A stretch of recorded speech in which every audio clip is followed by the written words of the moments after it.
we're gonna be late to this one, but I think we have to respond or react to this is crazy. some of the Katt Williams shit. Yeah, bro, it's crazy. Like, I just want to say one thing real fast because you know how people are saying that like long form content is dying. This is a 3 hour episode and it's at damn near 40 million views and I think 5 days, 6 days, something like that. Like that's crazy. Crazy. Like, Everybody's blowing it up. There's mad memes, so clips. Everybody's talking It's not about memes it. and clips. It's just a bunch. He just went in, and I'm gonna say one thing. Remember, we were talking about, you were like, "Oh, there's nobody famous speaking out about speaking against Hollywood and all the shit they've been doing." He just did that. But That's all he did for 3 hours. Was different than this and the only, I know it was different, but no, part of it was that one part where that devilish shit and like what happens behind the scenes to getting people. So it was some of that, of like some of the shenanigans that go on in Hollywood. But then the other part that I think that nobody's really pointed out, maybe some people have, nobody has responded saying that he's lying. People have responded. Yeah, they shooting back. But nobody that he called out is saying that he's lying. Not one person. That's what I've seen. And like, and what I mean, like by clips and when memes or whatever, like how you said, it's multiple parts of this that have gone viral. We talking about like not multiple, like one and two. I'm talking like 5, 6, 7 different parts of this one interview that have gone viral. Which is Bro, the whole interview has gone viral. The whole interview has like 40 million views. Yeah, the entire interview, yes, of course. But I'm saying like even every time like clips started to go, like it's just, that's what I'm saying, like 6 or 7 different parts of this that was just like you have to watch because there's just so many different parts that was just moving. But let's get right into it. Cedric did the same thing. Cedric told you when you asked him, did you steal Katt Williams' joke? Yeah. He said, it don't line up. How it don't line up that I did it on TV in 2018? You came to see me at the Comedy Store do it in 2019 and then did it on the Kings of Comedy. Like, what doesn't line up? This is a televised joke that Mark Curry helped me punch up and get to the level that it was. The same Steve that went to go watch Mark Curry do his whole sitcom and then stole everything Mark Curry had. Now Steve got a sitcom where he the principal and he wear a suit and then he gets this high top fade, making all black men think he got the best lineup in the business. And it's a man unit. You know what's funny is the fact that he's being super serious, but he's hilarious. Yeah. But you can see his face that I'm like, I'm being serious right now. But it's funny. But it's funny at the same time. A man unit in the 90s is crazy. Because that's what he's talking about. That show, the shows that they're referring to is either late 80s or like 90s. I don't know exactly. This is before me, obviously. I do want to pull this up since he already called them out. Might as well react to this because everybody's reacting to the actual comedy. No, to the actual conversation, not the comedy. But let's pull up some of the shit he was actually referencing, and then we can go off that. This cat is hot. Please put your hands together for Katt Williams. Saying you are not supposed to be at the gas station making life decisions. Can't even pump gas like you used to no more. If you put $15 in your tank, you had time to bond with your vehicle. You had time to put the nozzle in and put the nozzle in there and hit it.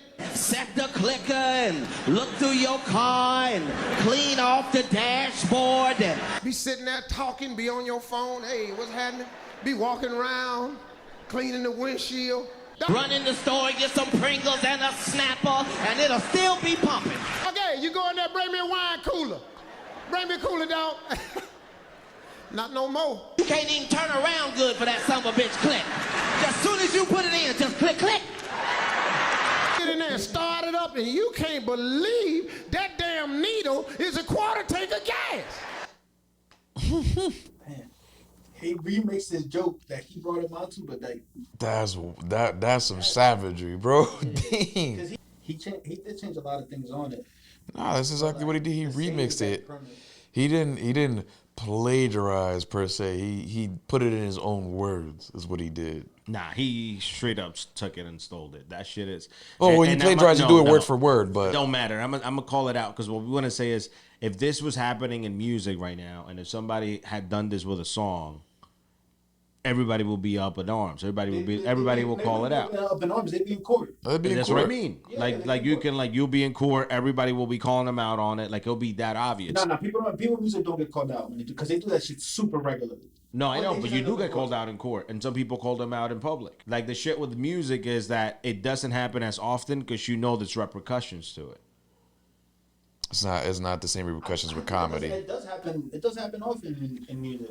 But normally it just happens like with younger artists that maybe don't know enough, so they end up like losing basically the whole song, like the whole rights to the song, basically. Mm-hmm. But I think that what messes it up in comedy is that there's no like masters and publishing. But what be happening with music is that sometimes somebody may take a piece of a beat or something and use it, and that's what they call out. That's what but they sample the masters and the publishing, the samples. That's what I'm saying. But sampling is different. I'm talking about the lyrics, because this is the equivalent of you stealing somebody's lyrics and making them your own. And it's not like you saying, "I got a ghostwriter," and I think it's a little different in comedy because it's not the same as it is in music, where everybody knows they are ghostwriters, and you know somebody else might have written the song and Drake can be the one interpreting it. There are ghostwriters in comedy too.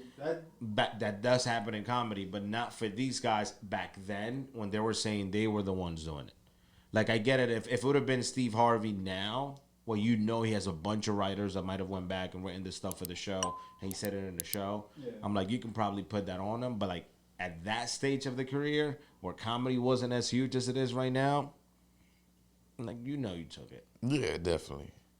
Like I said, he didn't say it word for word, but he definitely stole the whole concept of the joke. Like he stole the whole premise. What I will say that I think in the quality of the two videos, it looks like there's significantly enough amount of years in between the two. Yeah, it looks like at least 10 years difference in between those two that he might have thought like, oh, I could mix it up a little bit and then. And think nobody would notice. Yeah, but it's not the 80s and the 90s no more where you could still like some of these younger comedians. But I mean like even that aspect of it, like you could take some of the premise, because I think there's shit that's relevant and two comedians can be working on the same premise just because it's relevant, but don't have the same punchline. Like he's not using the same words, but if you look at the cadence and the timing of the joke, it's literally the same storyline. He's following the same. You at the car, you go into the store, or you tell your homie, wiping everything down. You go into the store, and Steve, he sent his homie into the store. Yo, grab me, whatever. You got, but it's the same thing. Same concept. Same. That's real dirty, though. That's real dirty. Here's another one. This white family lived in Mississippi, and they had this man who works for them occasionally. I think that happens in a lot of art, in a lot of art.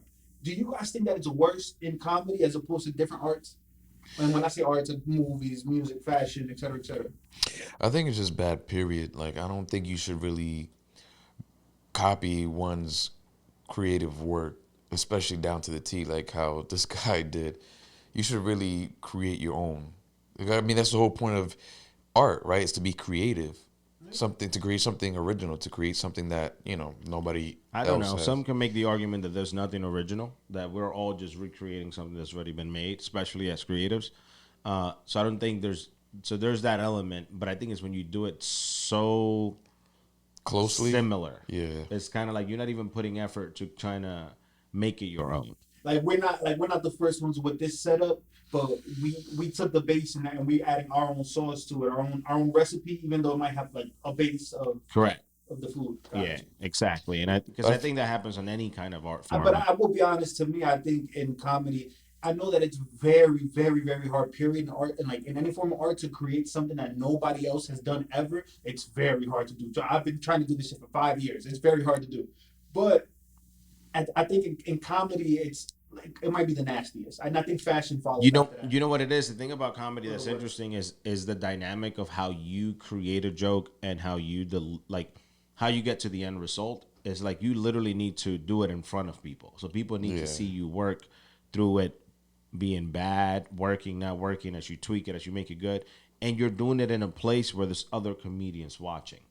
So there's almost like there needs to be this level of like almost an unwritten agreement that like, yo, because this art form, you need to perform it in front of us. In order to make it work, you should respect it. It's not the same. Like if I'm a musician, I can lock myself up in a studio, and when I'm ready to release an album, like Kendrick or something, I release it. And then if somebody steals it after the fact, you know for a fact that you put it out. But if you're working in comedy clubs where it's small, and then you happen to have a little bit more of a bigger name, and you go and perform it in a bigger like stadium or something, then people will automatically assume that you were the one who created it because you put it into a larger audience. But you might have taken it from like a small person. And I think the thing that this brings up from what Katt Williams is sharing is this was Katt Williams, and Katt Williams was already Katt Williams when they were stealing his joke. Yeah. Imagine to how many young comics they probably did this to. People that were coming up and they don't have a platform, they don't have a mic to talk to, or if they try to complain or call them out, Nobody's gonna listen to them. They can automatically just swarm them. You get what I mean? Bombinicious. Now, he did various small jobs for them on and off for about a week. One night, he had just finished bartending the party, and the lady of the house realized that she didn't have any money. So she said to him, Bombinicious, I want to write you a check, but I don't know how to spell Bombinicious. And he said, well, I've been meaning to talk to you about that. See, when I came to work for you, I told you my name, and then I said, but you can call me by my initials. Everybody call me Bombinicious. Everybody call you Bombinicious. Yeah, everybody in the whole city call me Bombinicious. Don't even worry about it. It's fine. You call me that. Don't even worry about it. Bombinicious, this is what everybody call. Yeah, everybody call me that, man. Don't worry about it. I'm like, all right. So all week long, my ass talking about Bombinicious. What up, boy? Hey, Bombinicious, you gonna run around, come over and watch the game with us later on? Hey, Bombinicious, run to the store, grab some beer, come on back. My cousin said, what you calling him?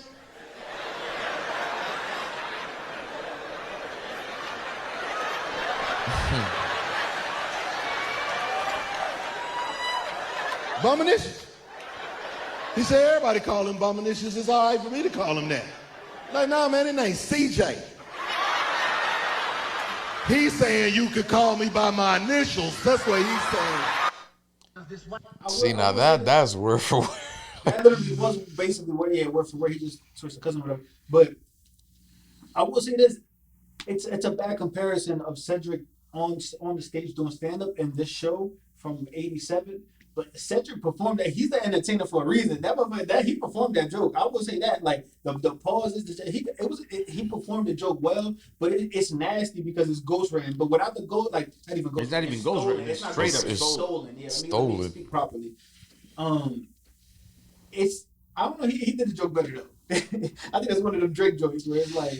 Yeah, he had better delivery, but you got to understand like this is a show, like an actual like. Yeah, that's what I'm saying. Like I know it's completely different, but if it would have been like ghostwritten form and then like he performed it, it'd have been different. But you see, you just proving my point of like performing it in a bigger audience.